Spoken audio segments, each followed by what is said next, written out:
The sun burned low over the dusty town of Red Bluff, where men's hearts were as dry as the land itself. Outside the old courthouse, a row of frightened women stood in chains, captured from border raids, their wrists bound, their fates to be auctioned like cattle. The sheriff's voice echoed, "One bride, free, to the man who's brave enough to claim her." Laughter rolled through the crowd. Cowboys leaned on their rifles, their eyes crawling over the trembling women. None looked up. Except one. She was young, a Comanche girl with dark, defiant eyes and shackles biting into her wrists. Even in her silence there was fire, and every man who saw her felt it.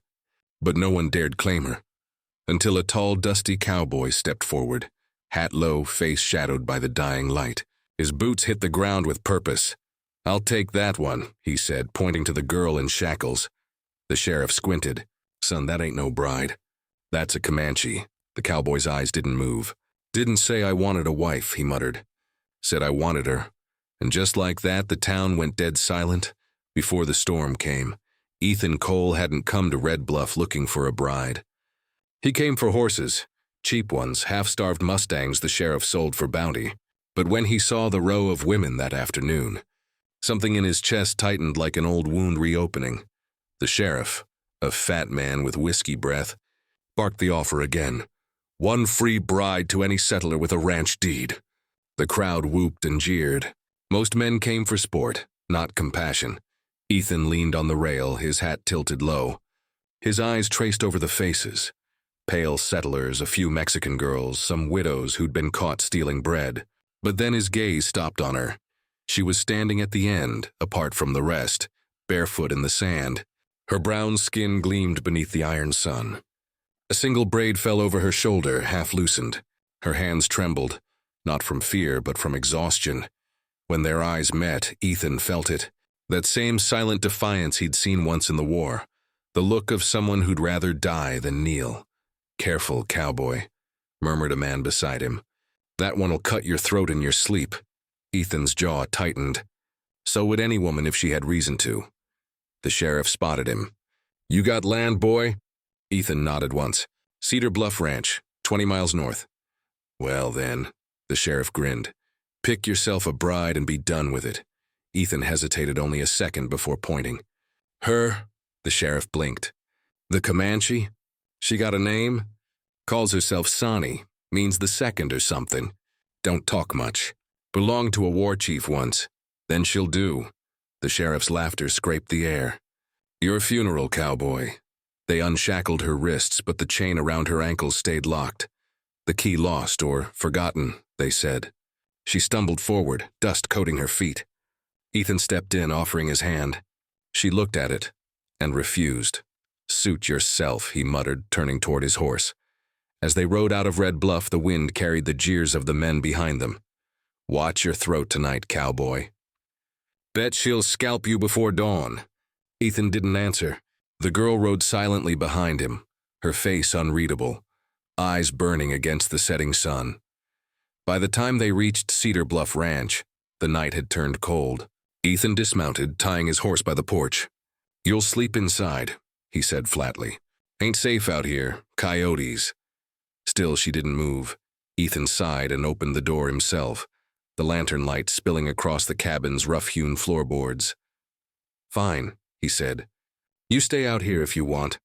But I'm not leaving food on the porch."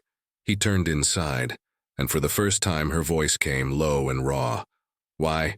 Ethan froze. "Why? You choose me?" she asked, her English heavy but clear. He looked back at her, the girl still standing under the moon, the chain on her ankle glinting like a scar. "Because," he said quietly, "you looked like you'd already lost everything worth being afraid of." Her gaze held his a moment longer. Then she stepped forward, into the light. The night at Cedar Bluff was quiet, too quiet for a man used to the noise of cattle and wind. Ethan sat by the fire, hat off, nursing a cup of black coffee that had gone cold. Across the small cabin, Sonny sat by the wall, her eyes fixed on the flame as if watching something only she could see. He'd given her a blanket, a bowl of beans, and silence, the only gift he had left to give. But silence has weight in the desert, heavier than words. "Eat," he said finally. Ain't poisoned, she hesitated, then took a small bite. Outside, the coyotes cried again, thin, hungry sounds that echoed across the mesa. Ethan leaned back in his chair. They'll circle all night. You'll hear 'em till dawn, Sonny didn't answer. Her wrists were raw from the shackles. Her feet blistered from walking half the way when her horse stumbled. She looked so young, and yet her eyes were older than the hills. Ethan reached for the small tin box on the table, his old medical kit. "Let me see your wrists," he said. She shook her head. "No, I ain't asking," he said quietly. "You'll get an infection." That iron was filthy. Sonny watched him, her breath caught somewhere between defiance and exhaustion. Slowly she extended her hands. The skin was broken where the cuffs had bitten deep. Ethan cleaned the wounds, careful and silent. "You fought somebody," he said after a while. She looked at him, unblinking. "Soldiers took me. Took others," his jaw clenched. "You weren't part of the raids." She shook her head. "No, I was running from them." That sat heavy in the air. Ethan didn't ask more. He'd seen enough of war to know how the truth got twisted, how soldiers took what they wanted and called it justice. He finished wrapping her wrists, then tossed the cloth aside. "You can rest here till you're ready to move on." Her brow furrowed. "You always send me away?" Ethan looked at her, really looked. "You want to stay in a place that put you in chains?" She didn't answer. He sighed and rose, moving toward the door. "Get some sleep." "I'll take first watch." She watched him go, eyes following the broad shape of the man who'd saved her but didn't trust her. When the door closed, she whispered something in Comanche under her breath, a word that meant honor. At dawn, the desert came alive. Red light spilled over the cliffs, and the air carried that cold, new day bite. Ethan saddled his horse while Sonny gathered kindling for the fire. "Waterhole's 2 miles east," he said. "You can ride with me or stay here." She looked down at the chain still locked around her ankle. "Can't ride far," Ethan frowned. He'd meant to cut it off last night, but hadn't found a tool sharp enough. "I'll fix that." He walked to the old tool shed, rummaging until he found a rusted chisel and hammer. Back by the porch, he knelt and set the chain against the step. "Hold still." Sonny tensed as he brought the hammer down. Clang! Sparks flew. A second strike. A third. Finally, with a sharp crack, the shackles split apart and fell away. She gasped softly, rubbing her ankle. The skin pale beneath where the metal had been. Ethan tossed the broken chain into the dirt. "You're free now." But her face didn't change. She just stared at the broken metal, whispering something under her breath. A name, maybe. Before Ethan could ask, he heard hoofbeats in the distance, slow, heavy, deliberate. He turned, eyes narrowing. 3 riders appeared on the ridge, long coats, rifles, and blue army insignia glinting in the light. "Stay inside," Ethan said sharply. He stepped forward, hand on his revolver as the men rode up. The one in front, a captain by the look of him, reined in hard. "Morning, Cole," he said. "Didn't expect to find you here." Ethan's shoulders tensed. "You found me anyway, Captain Wade." The officer smiled, but his eyes were cold. "Word is you picked up a prisoner from Red Bluff. A Comanche girl." Ethan didn't move. "She's no prisoner." "She's free." Wade dismounted, brushing dust from his gloves. "Free? That's not how the law sees it. She's property now, captured during a military action. You hand her over and there's no trouble." Ethan's hand twitched on the gun. "You call chaining a woman military action?" Wade's smile faded. "You were a soldier once. You know what orders mean. I stopped following bad ones." The standoff hung in the dry air. 3 soldiers, 1 cowboy. The wind whistled across the plain. Inside, Sonny stood by the window, watching. Her fingers brushed the old Comanche medallion around her neck, the last piece of her people she had left. She whispered again, "Honor." And she knew that, before the sun set, blood would fall on this land again. The soldiers' horses snorted, pawing the dirt as a thick silence fell between the men. The air smelled of sweat, gun oil, and rising heat. Ethan Cole didn't move. His fingers rested near his revolver, the leather creaking under his thumb. Captain Wade smiled faintly, as though he already knew how this would end. "You're outnumbered, Cole," he said. "Let's not make this ugly." Ethan's jaw tightened. "You made it ugly the day you chained her up." The captain's eyes hardened. "That girl's part of a raiding tribe that's killed settlers and burned ranches from here to Rio Vista. She's not innocent. She's a child of war." Ethan shot back. You ever think maybe she was running from that, not toward it? The captain sighed. You always were the bleeding heart kind. Tell you what. He dismounted, boots crunching in the dust. You give her up quietly, and I'll make sure the army doesn't come sniffing around this place again. You're already on thin ice with your history. Ethan's face stayed cold. You're threatening a man who's got nothing left to lose. Wade studied him. That's the thing about you, Cole. You keep acting like a hero in a world that's out of heroes. He turned his head slightly.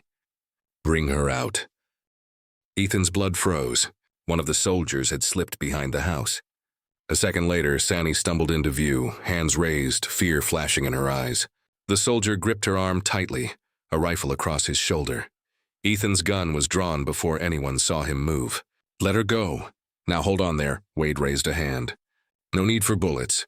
Let's settle this like civilized men. Then drop your rifles, Ethan said quietly. All of them. The captain hesitated. He could see it in Ethan's eyes. This wasn't a bluff. The rancher's finger was steady, and he'd shoot before anyone blinked. He motioned for his men to lower their guns. They did, but the tension only deepened. All right, Wade said. We're calm. Let's talk. There's nothing to talk about, Ethan said. You're leaving. She stays. Wade's lips curved into a thin smile. And if I don't? Then you'll be staying too, 6 feet under. A long, slow moment passed. Even the horses seemed to stop breathing. Then Wade chuckled low and dangerous. You always were stubborn, he said. You'll die for a Comanche girl? For a stranger? Ethan's eyes burned like coals. I ain't dying for her, Captain. I'm dying with honor, something you left behind. That broke whatever civility remained. Wade drew his pistol in one fast motion. Ethan fired first. The sound split the desert wide open. One shot echoing against the cliffs. Wade stumbled, clutching his shoulder, dropping to one knee. The other soldiers shouted and dove for cover, returning fire. Bullets ripped through the air, splintering the cabin door. Kicking up clouds of dust and wood, Ethan ducked behind the water trough. Firing twice more. One bullet striking a rifle clean out of a soldier's hands. Sani screamed, darting for the barn as the chaos exploded around her. The horses panicked, whinnying, breaking free. Then silence again. Just the sound of the wind and the captain's ragged breathing. He was on the ground, pale and furious. You'll regret this, Cole, he hissed. When the regiment hears about this, they'll burn you alive. Ethan stepped forward, revolver aimed at the man's heart. You tell them whatever story you want. But you remember, you brought this fight here. Wade's hand twitched toward his gun. Ethan kicked it away, then looked to the other soldiers. Take him and go, he said. Before I changed my mind, they didn't hesitate. The men lifted their captain onto a horse and rode off, leaving behind the trail of dust and tension that hung in the air like smoke. Ethan stood there, watching them fade into the horizon. He holstered his gun slowly, then turned toward the barn. Sandy stood in the doorway, clutching the medallion around her neck, trembling but alive. They'll come back, she whispered. More men, more guns, Ethan nodded grimly. I know. She took a hesitant step forward. Then why help me? He met her gaze, weary and fierce all at once.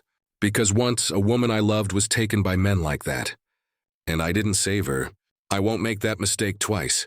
Sani stared at him for a long time. Then she said softly, You saved honor. Ethan looked toward the dying sun. Let's hope that's worth dying for. That night they packed supplies, checked ammunition, and prepared for whatever came next. In the distance, a single drumbeat echoed across the plain, slow, rhythmic, ancient. It wasn't the soldiers returning.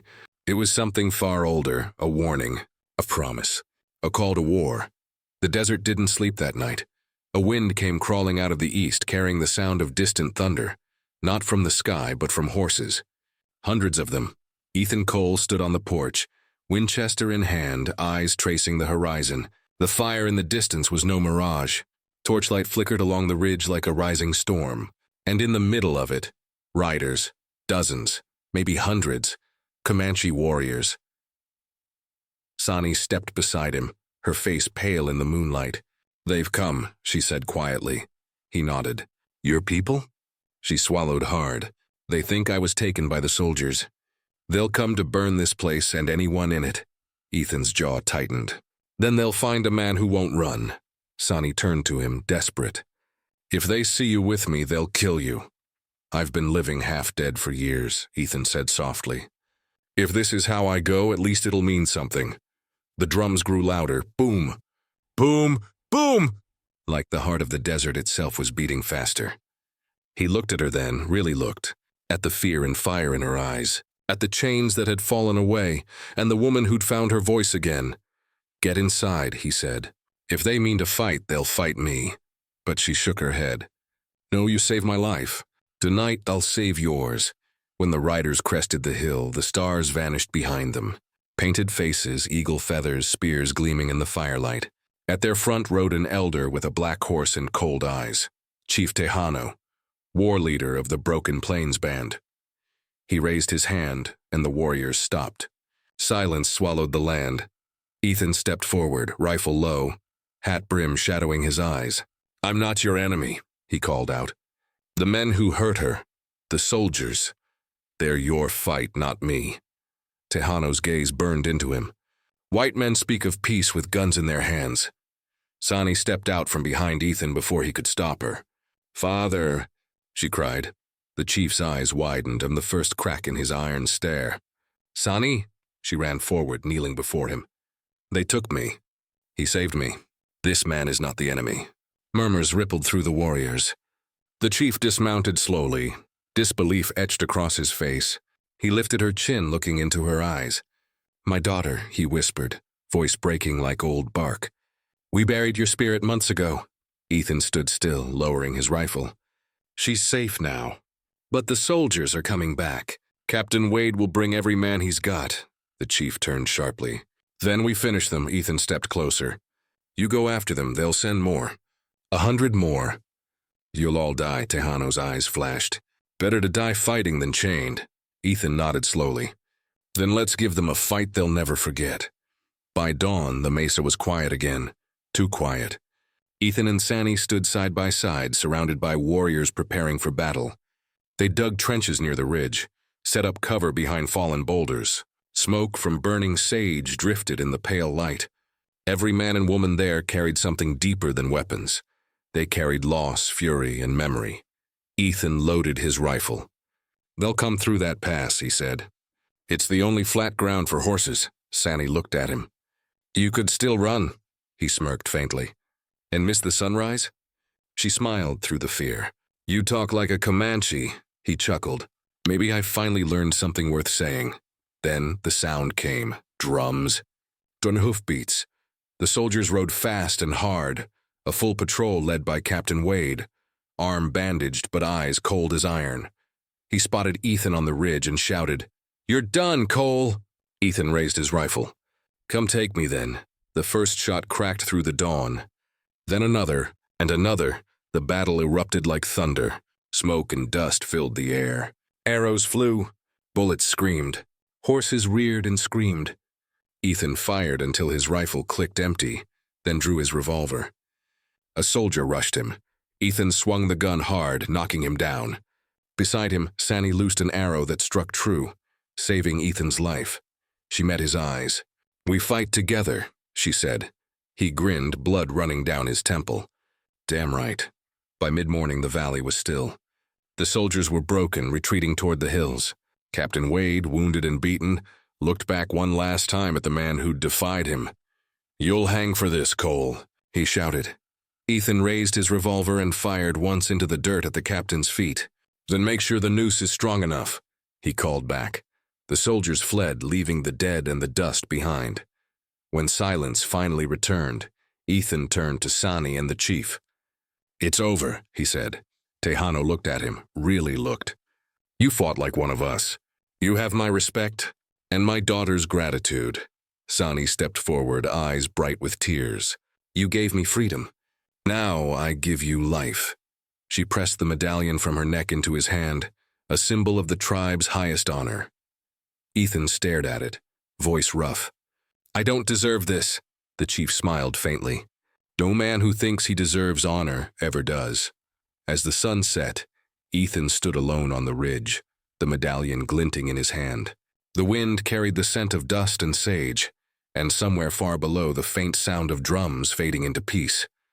For the first time in years, he felt alive, And so, in the dying light of the frontier, one rancher and one broken tribe found something worth fighting for. Not land, not pride, but honor.